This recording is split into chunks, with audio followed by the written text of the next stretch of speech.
स्वागत है बच्चों फिजिक्स इट्स इजी में। और हम बात कर रहे हैं कक्षा 11 के अध्याय 9 प्रत्यास्थता के बारे में। इसके पहले वाले वीडियो में हमने प्रत्यास्थता किसे कहते हैं, प्रत्यास्थ वस्तुएं क्या होती हैं, प्लास्टिकता किसे कहते हैं, प्लास्टिक वस्तुएं क्या होती हैं, वस्तुएं प्रत्यास्थता का व्यवहार प्रदर्शित क्यों करती हैं, और बात किया था प्रतिबल तथा विकृति क्या होती हैं तथा इनके प्रकार के बारे में। आज इस वीडियो में हम बात करने वाले हैं हुक के नियम पर और दूसरा प्रतिबल तथा विकृति के वक्र के बारे में। तो आइए अपनी बात को शुरू करते हैं। जैसा कि हमने पिछले वीडियो में बात किया था कि जब किसी वस्तु पर बाह्य बल लगाया जाता है तो उसमें प्रतिबल उत्पन्न होता है।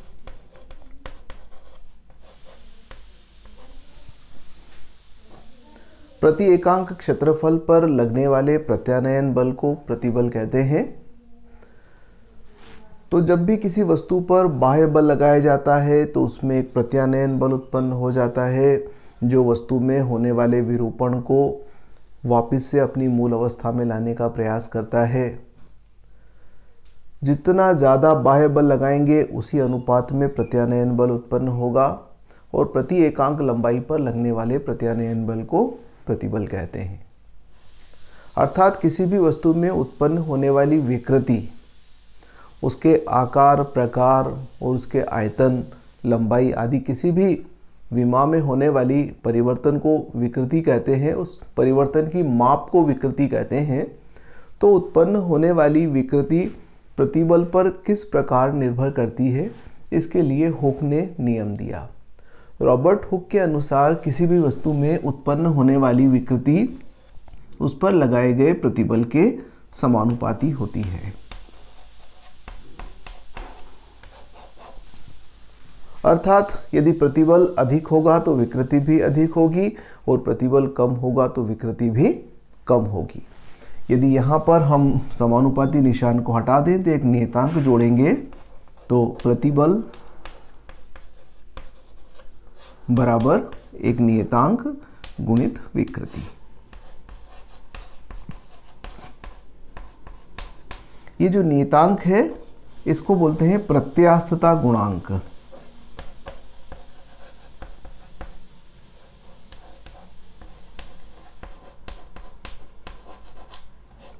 मूल रूप से यह किसी वस्तु की दृढ़ता के मान को प्रदर्शित करता है। यदि प्रत्यास्थता गुणांक का मान अधिक है तो वस्तु अधिक दृढ़ होगी और प्रत्यास्थता गुणांक का मान कम है तो वस्तु में दृढ़ता कम होगी। तो के प्रत्यास्थता गुणांक कहलाता है। आने वाले वीडियो में हम इस प्रत्यास्थता गुणांक के बारे में विस्तार से बात करेंगे कि ये कितने प्रकार का होता है। जैसा कि हमने पिछले वीडियो में बात किया था कि प्रतिबल हमारा अनुदैर्ध्य प्रतिबल होता है, अपरूपण प्रतिबल होता है और विकृतियां भी 3 प्रकार की होती हैं। अनुदैर्ध्य विकृति होती है, अपरूपण विकृति होती है तथा आयतन विकृति होती है। तो प्रतिबल और विकृति के अलग अलग होने से प्रत्यास्थता गुणांक के मान भी भिन्न भिन्न होते हैं। तो इस पर हम अगले वीडियो में बात करने वाले हैं। इस वीडियो में हम बात करना चाहेंगे प्रतिबल और विकृति के मध्य यदि ग्राफ खींचा जाए तो वो ग्राफ हमें क्या जानकारी देता है। तो जैसे कि एक साधारण अनुभव की बात है कि एक स्प्रिंग है, यदि हम उसे खींचते हैं तो छोड़ने पर वह अपनी पूर्व अवस्था में आ जाती है। यदि हम उसको अधिक बल से खींचेंगे तो वो अधिक खींचेगी और छोड़ने पर पूर्व अवस्था में पुनः आ जाएगी। यदि हम अपने बल को, बाह्य बल को लगातार बढ़ाते जाएं तो एक सीमा ऐसी आएगी कि उसके बाद में यदि हम अधिक बल आरोपित करेंगे तो स्प्रिंग में स्थायी खिंचाव उत्पन्न हो जाएगा। इसका मतलब स्प्रिंग एक सीमा तक प्रत्यास्थता के गुण को प्रदर्शित करती है, उसके बाद में फिर उसमें स्थायी परिवर्तन हो जाता है और यह सभी वस्तुओं पर लागू होता है। तो हम जानना चाहेंगे कि वस्तु का व्यवहार कब तक प्रत्यास्थ वस्तु की भांति रहता है और उसमें किस प्रकार से परिवर्तन आते हैं।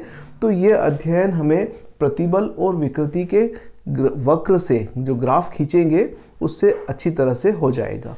तो आइए देखते हैं प्रतिबल और विकृति का ग्राफ किस प्रकार से प्राप्त होता है। हमने दो अक्ष बना लिए, एक एक्स अक्ष और दूसरा वाई अक्ष। एक्स अक्ष पर विकृति को लेते हैं और वाई अक्ष पर प्रतिबल।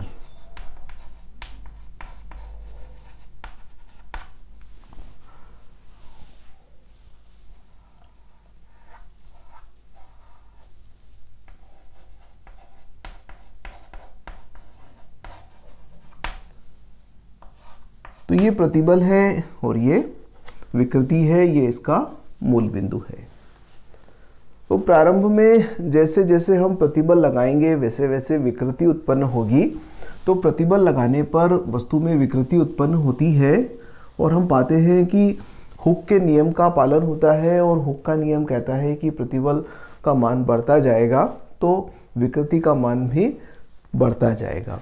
तो एक अनुक्रमानुपाती संबंध दिखाई देता है, अर्थात एक सीधी रेखा प्राप्त होती है। जैसे जैसे प्रतिबल बढ़ा वैसे वैसे विकृति बढ़ती जाएंगी।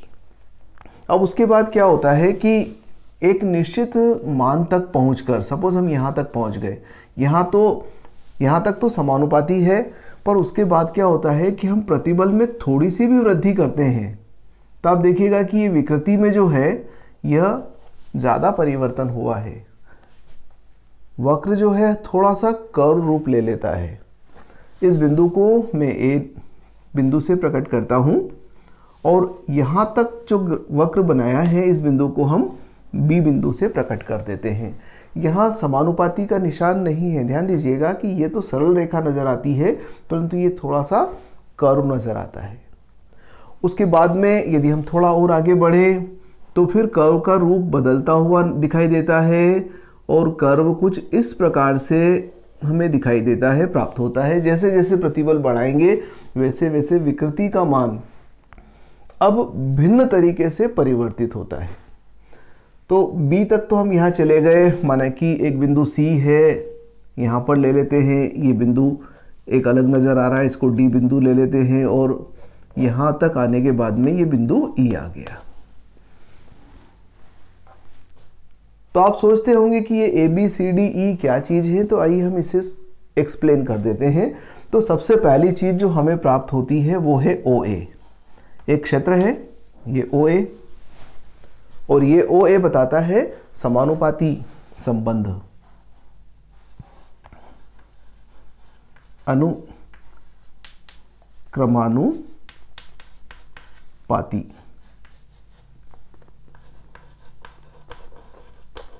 संबंध अर्थात हुक के नियम का अच्छी तरह से पालन होता है।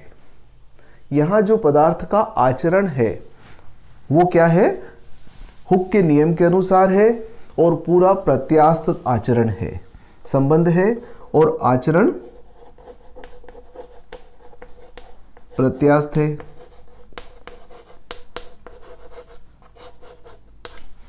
पदार्थ प्रत्यास्थ आचरण को प्रकट करता है। इसके बाद में यदि हम थोड़ा प्रतिबल और बढ़ाते हैं तो हमें एक बिंदु प्राप्त होता है बी बिंदु। इसको यील्ड पॉइंट बोलते हैं या हिंदी में बोलते हैं पराभव बिंदु। पराभव बिंदु। अब यहां तक देखिए क्या होता है कि जब हम किसी वस्तु पर प्रतिबल लगाते हैं और वापस से प्रतिबल को हटाया जाता है तो वस्तु अपनी मूल अवस्था को प्राप्त करती है। हम बी बिंदु तक यदि किसी वस्तु पर प्रतिबल लगाएंगे और उसे प्रतिबल को हटा लेंगे तो वस्तु वापस अपनी मूल अवस्था में आ जाएगी। अर्थात ओ से बी तक वस्तु का जो आचरण होता है ये प्रत्यास्थ आचरण होता है।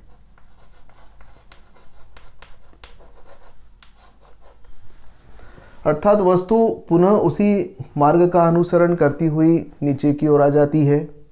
अब यदि आपने B पर जाने के बाद में थोड़ा सा प्रतिबल में और परिवर्तन करने की कोशिश की तो क्या होता है कि उसके बाद यदि आप प्रतिबल को कम भी करते हो तब भी वस्तु के अंदर एक्सपांशन होता है, यानी कि प्रसार होता है। तो इस प्रकार का हमें कर्व प्राप्त होता है। ये बता रहा है कि प्रतिबल में आपने थोड़ा सा भी अगर परिवर्तन किया तो उसके बाद में कम करने के बावजूद भी वस्तु के अंदर प्रसार होगा, और वस्तु जैसे अगर तार है तो वो और अधिक पतला होता जाएगा, और उस तार के अंदर कहाँ से पतला होगा ये हमारे नियंत्रण में नहीं होगा। तो ये जो B से लेकर E तक का क्षेत्र है,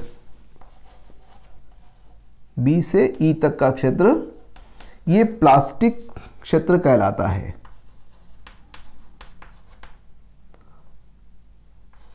प्लास्टिक व्यवहार।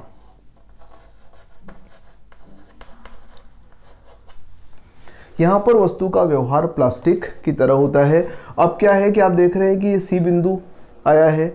यदि हम C बिंदु पर वापस से अपने प्रतिबल को कम करना चाहें तो वस्तु के अंदर एक स्थायी विकृति उत्पन्न हो जाती है, अर्थात वस्तु इस तरह से अनुगमन करती हुई पुनः अपनी पूर्व अवस्था को प्राप्त नहीं करती, बल्कि इस रेखा के अनुरूप वह गमन करती हुई O बिंदु तक जाती है। अर्थात ये जो O डैश है ये बता रहा है स्थायी विकृति। इसका मतलब ये हुआ कि आप B बिंदु से ऊपर जाएंगे और उसके बाद में यदि प्रतिबल को कम करेंगे तो वस्तु में स्थायी विकृति उत्पन्न होगी, फिर वस्तु अपनी पूर्व अवस्था को प्राप्त नहीं करेगी।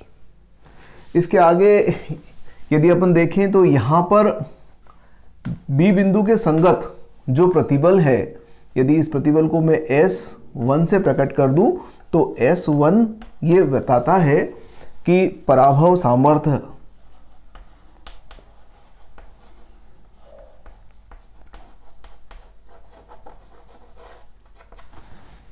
सामर्थ्य से तात्पर्य है कि वह पदार्थ इतना प्रतिबल सहन कर सकता है। इससे अगर अधिक प्रतिबल लगाओगे तो उसकी प्रत्यास्थता की सीमा जो है वो समाप्त हो जाएगी। इस पराभव बिंदु को हम प्रत्यास्थता की सीमा से भी प्रकट करते हैं। यह प्रत्यास्थता की सीमा भी कहलाता है। तो पराभव बिंदु कहते हैं या प्रत्यास्थता की सीमा कहते हैं, और ये प्रत्यास्थता की सीमा के संगत प्रतिबल का मान है, इसको पराभव सामर्थ्य के नाम से जाना जाता है। अब आप देखिए कि एक बिंदु D हमने यहाँ पर डिनोट किया हुआ है, और ये जो D बिंदु है यह प्रत्यास्थता प्रतिबल के अधिकतम मान को प्रकट करता है।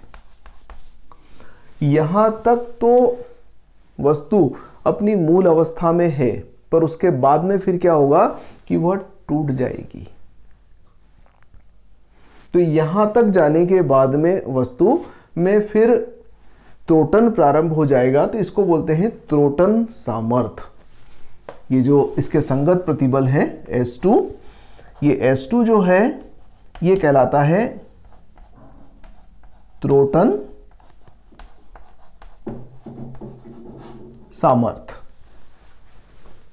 त्रोटन सामर्थ्य के संगत ये जो बिंदु है D, यहां तक हम अधिकतम जा सकते हैं। उसके बाद में फिर क्या होगा कि वस्तु अपने आप टूट जाएगी। तो यहां पर आएगा तो E बिंदु पर त्रोटन हो जाता है, तो वस्तु E बिंदु पर टूट जाती है। त्रोटन बिंदु। वस्तु का B से लेकर E तक का जो व्यवहार है ये व्यवहार कहलाता है प्लास्टिक आचरण। ये हम लिख चुके हैं B, ये प्लास्टिक आचरण कहलाता है। तो इस प्रकार से हम पाते हैं कि प्रतिबल और विकृति का वक्र जो है हमें इस प्रकार की जानकारी देता है। हमें मालूम हो जाता है कि कौन वस्तु कब तक प्रत्यास्थता की भांति व्यवहार करेगी, उसमें कब प्लास्टिक गुण आ जाएगा, कब हम उसमें स्थायी परिवर्तन करना चाहते हैं। अगर लंबाई में परिवर्तन करना चाहते हैं तो हमें प्रतिबल का मान इससे अधिक लगाना होगा, पराभव सामर्थ्य से अधिक प्रतिबल लगाएंगे, परंतु उसको D से कम लगाना होगा। यदि D और E पास पास हैं तो वस्तु का व्यवहार भंगुर होगा, टूट जाएगी, और यदि यह दूर दूर है तो उसमें तनन्य व्यवहार होगा, अर्थात वो तनती हुई चली जाएगी, खिंचती हुई चली जाएगी। तो ये पदार्थ की विभिन्न प्रकृतियों को प्रकट करता है। इस वीडियो में इतना ही, अगले वीडियो में फिर मिलते हैं। धन्यवाद।